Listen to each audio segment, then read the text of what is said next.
Hola Internet y bienvenidos al Viaje del Héroe, la serie donde recapitulamos, hablamos y opinamos de las historias de nuestros personajes favoritos. Soy Julián Groba Bilbao. Y yo Ezequiel Capelo Lalia.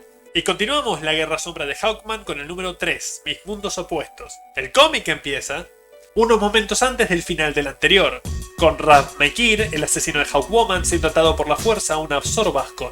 Este es el trabajo de monitor con el que lo amenazaron en el número anterior. Y la otra razón por la cual esta historia es algo más interesante que una invasión corriente, puesto que los Tanagarianos pueden ahora entrar en la mente de cualquier ser humano. De cierta forma es una predecesora en las historias de hackers, una persona violando la privacidad para conseguir información personal y secretos políticos. Solo que esta es mucho más invasiva, juego de palabras no intencional. Y es genial porque el aparato no fue inventado para esta historia. No habría problema si lo fuera, pero el hecho que el dispositivo haya sido parte de la historia de Hawkman y ahora se le ponga en contra, le agrega algo de sabor.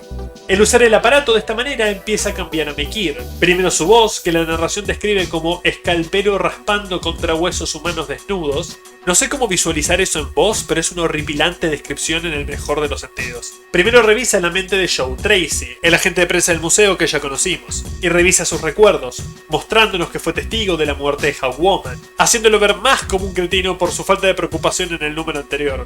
También muestra el segundo cambio de Mekir, cuando deja de referirse a sí mismo como el asesino. Su conciencia empieza a fundirse con el aparato y es incapaz de reconocerse. A continuación entra en la mente del comisionado Fraser y busca en sus memorias, así descubriendo que Hawkman destruyó las armas. Por si no quedó claro, es así como los Tanagarianos consiguen información tan precisa. Y ahora que tienen una persona permanentemente atada a ella, son oponentes aún más efectivos.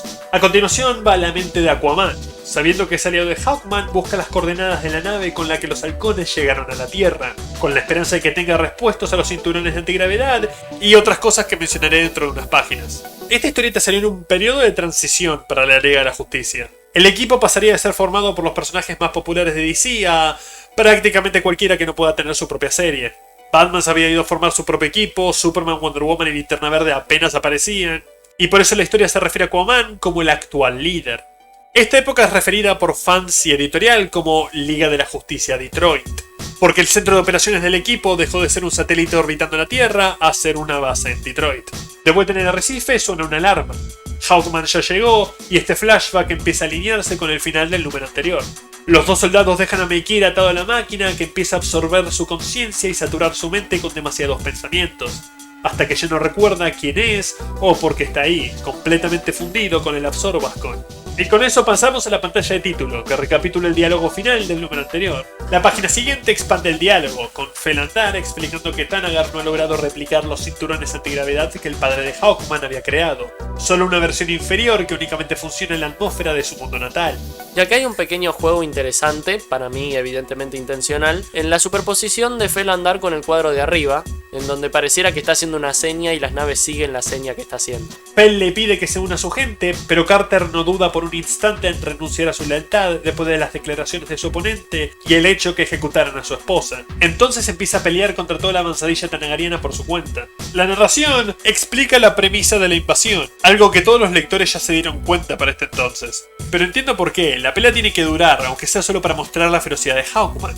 Y tener un montón de cuadros vacíos con solo pelea no quedaría bien, sobre todo por el estilo que la historieta ha tenido hasta ahora. Así que la narración es de cierta forma necesaria, aunque no tenga nada significativo que aportar, al menos en la primera página. En la siguiente pasa a hablar de la invasión, de la lucha en sí, y funciona un poco mejor. Una pregunta que yo me hago es la decisión de que los uniformes tengan diferentes colores. Por un momento pensé que podía llegar a ser el rango, pero Julián mencionó el hecho de que entonces Felandar tendría que ser el único vestido de azul, porque los demás evidentemente actúan como subordinados. La otra posibilidad es que sea para variación visual y que no se superpongan personajes del mismo color, aunque en algunos casos pareciera que la elección de color es muy parecida. Como dije, logran someterlo y le ponen esposas que desactivan las alas y el cinturón. Hawkman intentará activar una medida de seguridad en el casco que anulará las esposas, pero su pensamiento es interrumpido por la frase encender-apagar, y no tengo idea de qué significa. Es particularmente raro en la versión original porque las palabras están separadas por barras. ¿Es una especie de comando telepáctico para activar el sistema de seguridad? ¿El casco de Hawkman le va a leer la mente? No estoy seguro. Entonces un rayo los separa de los invasores. Un rayo que proviene de Hawkwoman, sana y salva. Si no sé cuántos leyendo esta historia creyeron que Hawkwoman había muerto, yo ciertamente no, pero tengo que darle crédito a Isabela que su muerte fue parte de la historia, y exploró cómo le afectó a Hawkman. No solo fue para darle un cliffhanger al primer número que es inmediatamente deshecho en el siguiente.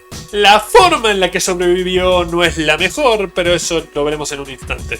Hawkman se libera, Hawkwoman fuerza a los invasores a regruparse y los dos aprovechan la apertura para retirarse.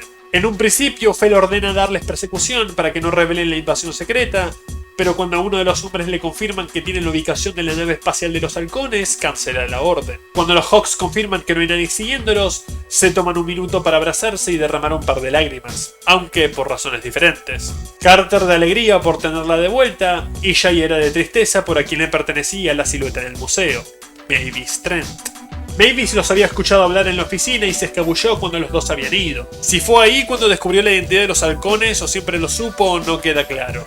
En secreto se puso el traje de Hawkwoman, el por qué lo hizo nunca es revelado, si era para una broma, otra de sus jugadas románticas, y eso es lo que hace esta explicación rebuscada y conveniente, el hecho que nunca sabemos el por qué pasó. Le doy a Isabela de que hubo un precedente de esto, que él mismo menciona. Mavis se disfrazó de Hawkwoman en una historia muy vieja para intentar de engancharse con Hawkman, pero no me parece suficiente como para justificar esta.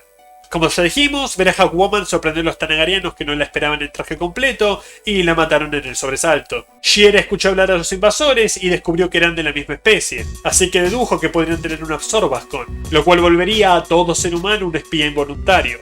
Por lo tanto se disfrazó de Mavis para que, incluso si sus oponentes escanearan la mente de algún terrícola que la viera, no pudieran identificarla.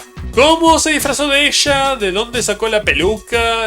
¿Tienen la misma voz? ¿Tienen la misma cara? Ni idea. Las bases de la explicación tienen sentido, pero es en los detalles cuando se cae a pedazos. Una de las virtudes que tiene que estemos leyendo una historieta, que por ahí en algunos otros medios no se podría, es que pasa un poquito desapercibido la idea de por qué no la reconocieron, teniendo en cuenta que no es la misma persona, por consiguiente no tiene la misma cara. Además, por alguna razón era algo bastante más normal de lo que parece. Incluso hay un interesante juego de cómo Superman y Batman en algún número se hicieron pasar uno por el otro. Hawkwoman se escabulló a su nave para lograr conseguir información sobre la invasión y descubrió el estado en el que se encuentra su planeta. Después de la plaga ecualizadora y el destроno de la tirana Giathis, lo recapitulamos en el primer número, hubo un vacío de poder y caos, revueltas y alborotos que terminaron en aún más tecnología destruida y conocimiento perdido. Es la razón por la cual buscaban la nave de Hawkman y su tecnología en el museo, para poder recuperarla. La gente estaba desesperada por recobrar un sentido de fuerza y control, y básicamente esos deseos fueron llevados al extremo. El vacío de poder fue tomado por grupos militares que ahora dirigieron su mirada hacia otros mundos, dado que tanto la plaga como la tirana eran alienígenas. Los halcones comparten un momento de pena por su antiguo hogar perdido, pero tienen que enfocarse en salvar el nuevo.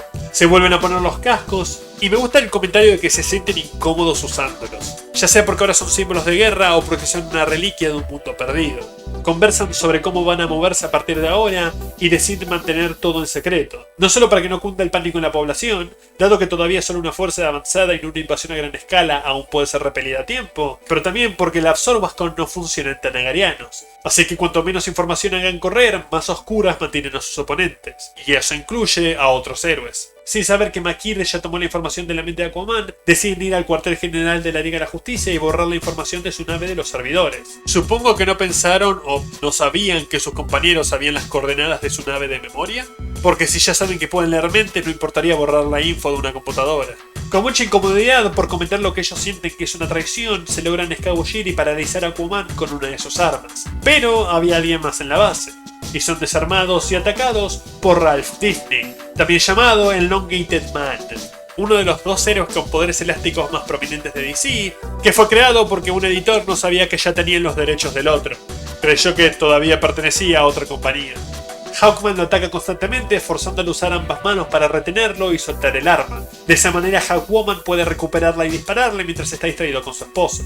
Es artísticamente interesante cómo decidieron dibujar cómo se ve el cuerpo cuando le disparan. Se ve el cerebro, el corazón y la conexión entre ellos. De nuevo hay un énfasis en el malestar emocional, dado que están atacando a sus amigos para poder luchar una guerra contra su propia gente. Hay esta atmósfera de soledad y el poder de su oponente justifica este accionar.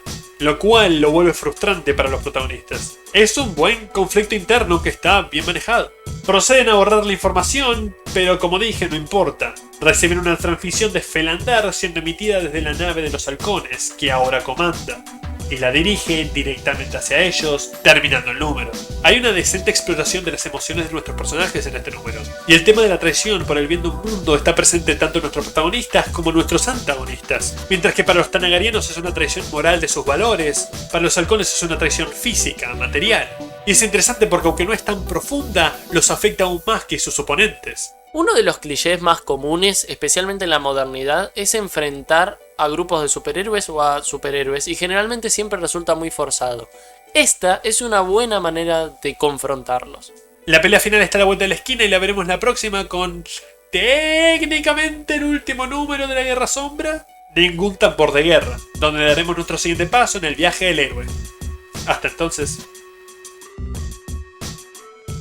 ¡Hey! Si te quedaste hasta el final, probablemente te haya gustado nuestro contenido o realmente lo odiaste. En cualquier caso, por favor considera suscribirte o al menos darle un me gusta. Esos 2 clics ayudan más de lo que pueden imaginar. Si les gustó la historia, por favor consideren comprarla y apoyar el noveno arte que nos dio tantos maravillosos personajes. A su izquierda hay una lista de reproducción con más capítulos de este personaje y a su derecha de uno diferente. Por favor consideren entrar en esa madriguera con nosotros y vuélvanse expertos en las historias que amamos. Hasta la próxima.